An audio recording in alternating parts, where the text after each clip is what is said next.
ৰাজ্যৰ প্ৰান্তে প্ৰান্তে অব্যাহত আছে ৰাস মহোৎসৱৰ আনন্দ উল্লাস। তাৰ মাজতেই অসমৰ হিয়াৰ আমঠু জুবিন গাৰ্গ কায়িকভাৱে আমাৰ মাজৰ পৰা আঁতৰি যোৱা আজি 52টা দিন অতিক্ৰম কৰিলে।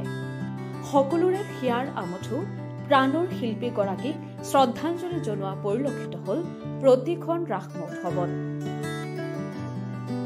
বাক্সাৰ বৰমাৰ দ্বিতীয় বাৰ্ষিক ৰাস মহোৎসৱত দেখিবলৈ পোৱা গ'ল এক ব্যতিক্ৰমী দৃশ্য। প্ৰাণৰ শিল্পীগৰাকীক বিশেষ কাৰিকৰী কৌশল প্ৰয়োগেৰে সোঁৱৰণ কৰিলে বৰমা বৃহত্তৰ ৰাস উদযাপন সমিতিয়ে। বৰমাৰ মৰা পাগলাদিয়া নৈৰ ওপৰত মঞ্চ সাজি উপস্থাপন কৰা হৈছে জুবিন গাৰ্গৰ সংগীতানুষ্ঠান। ৰাস মহোৎসৱলৈ অহা প্ৰতিজন ব্যক্তিয়ে প্ৰাণ ভৰি উপভোগ কৰিছে প্ৰাণৰ শিল্পীগৰাকীক। আজি কায়িকভাৱে তেওঁ থকা হলে এইদৰে অসমৰ বিভিন্ন মঞ্চত পৰিৱেশন কৰিলে হয় সংগীতানুষ্ঠান। জুবিন গাৰ্গৰ ঘটনাৰ উচিত ন্যায় বিচাৰিছে প্ৰতিজন ৰাসযাত্ৰীয়ে।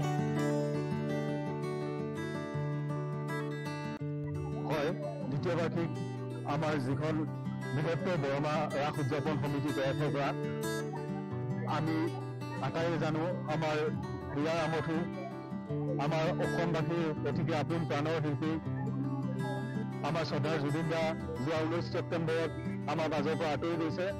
গতিকে সমগ্ৰ বিশ্ববাসীৰ লগতে আমিও বৃহত্তৰ বৰমা অঞ্চলৰ ৰাইজ বহুত দুখিত হৈ আছো।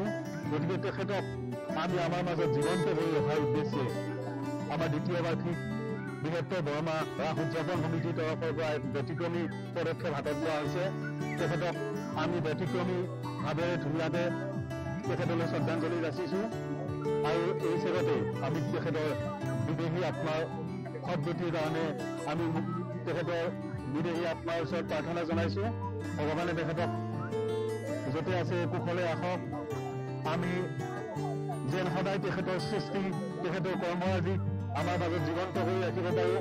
যেনেকৈ তেখেতে অসমখনক ভাল পাইছিল, নিজৰ আই মাতৃ নিজৰ ভাষাটোক ভাল পাইছিল, আমাৰ অসমীয়া বিশ্ব দৰবাৰত তেখেতে প্ৰতিষ্ঠা কৰিছিল।